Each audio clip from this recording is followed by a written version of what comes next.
Hello. A double bombing near a university in eastern Baghdad has killed at least 60 people. One of the blasts was thought to have been a car bomb, the other a suicide bomber. Cars picking up students were set alight in the explosions. More than 100 others were injured. Sebastian Walker has the details. Scores dead from twin bombings in Baghdad. This time the target was a university, and many of the victims students. Witnesses said the bombs exploded as the students were coming out of class.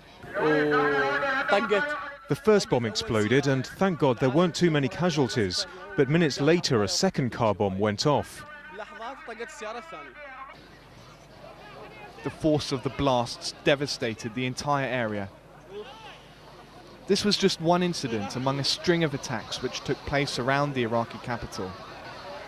And the violence came on a day when United Nations officials released new figures on civilian deaths.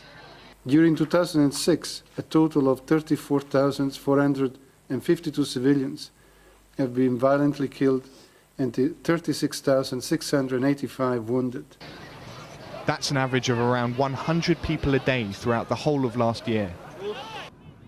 The bombings and killings show no sign of going away, and these are its latest victims. Sebastian Walker, Al Jazeera.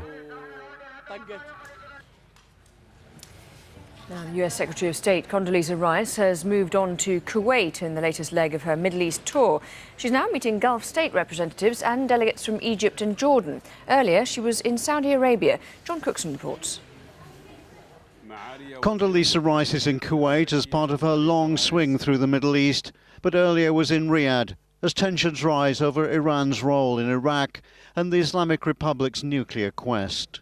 Ms. Rice is also trying to sell President Bush's new Iraq plan to sceptical Arab allies. Iran appeared to be top of the agenda, with Ms. Rice calling on Tehran to cease its nuclear program. This is not a conflict between Iran and the United States concerning its nuclear program. There is a resolution 15-0 in the Security Council that sets out the demands on Iran to stop its enrichment and reprocessing activities so that negotiation can begin. That's not a position of the United States. There's therefore no need for mediation between the United States and Iran. Iran needs to respond to the requirements of the international community. Saudi Arabia, along with other Sunni-dominated US allies like Egypt and Jordan, are deeply worried about the growing Shiite Muslim influence in Iraq. Saudis are telling Ms. Rice the proposed surge in US troops won't break the cycle of violence and could lead to more bloodshed. Asked about the Bush plan, the Saudi foreign minister said it was up to the Iraqis to make it work. The plan requires positive reaction from the Iraqis because the responsibility, as mentioned by the President, is mainly with the Iraqis. They must reach an agreement among themselves. We can't be more Iraqi than the Iraqis. But in a war of words which spanned the world, thousands of kilometers away in Nicaragua, where he was on an official visit, the Iranian president took a swipe at the US.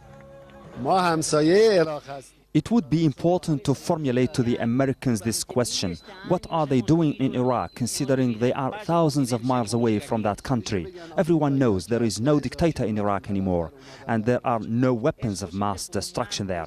So what are the Americans doing there? Now Iraq has a democratic government chosen by its people.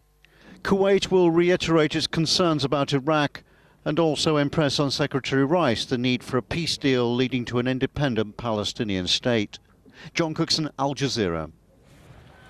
Well, detectives investigating serial killings in India have recovered around 40 more bags of human remains near Delhi. Yes, police say there are now at least 30 victims, almost all of them street children. Here's Lawrence Lee.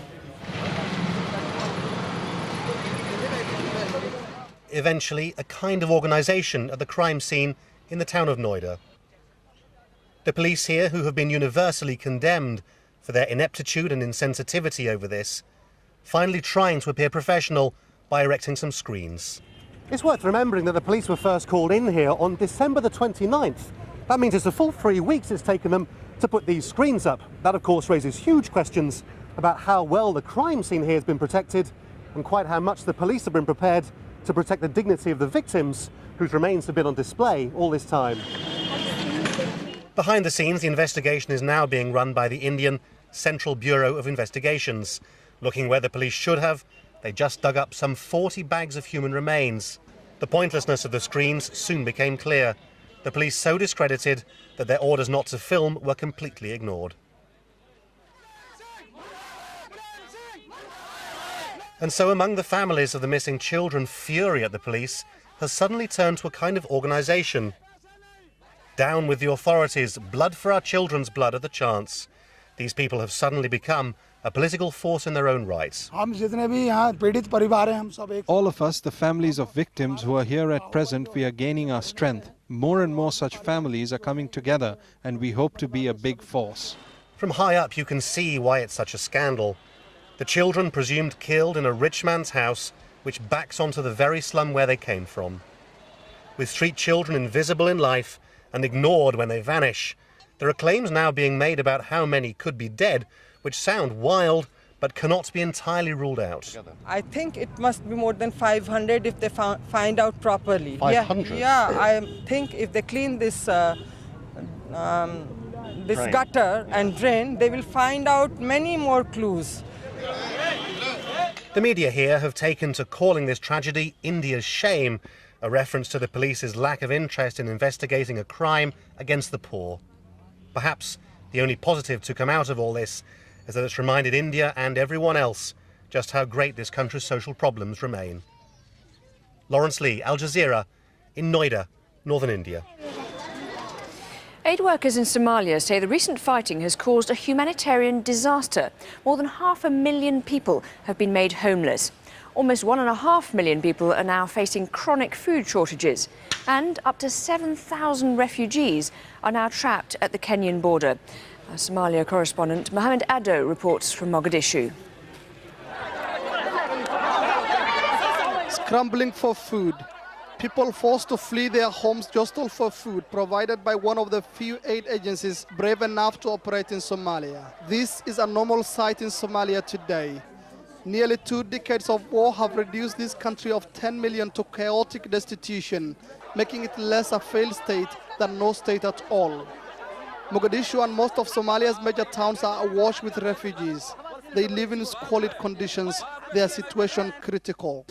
This is the Coca-Cola camp for internally displaced people here in Mogadishu. It is just one of the numerous IDP camps in the capital.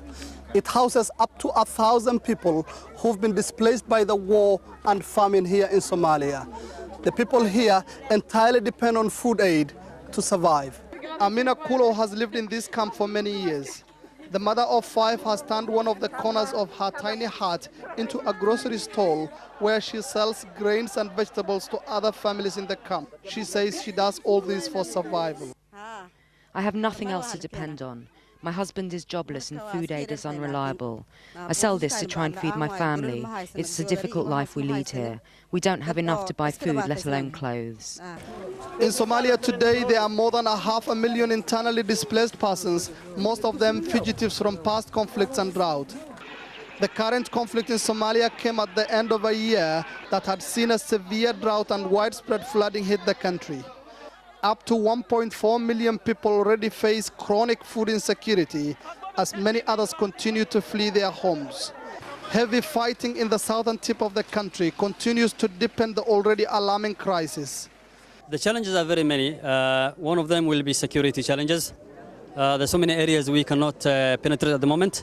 Although the situation is changing drastically, slowly, and we expect within the next 2 weeks things will be okay. The other challenges is roads. The roads are impossible.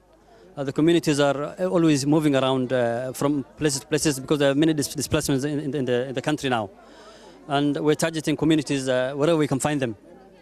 So the challenges are really many challenges in Somalia because of the 16-year civil war.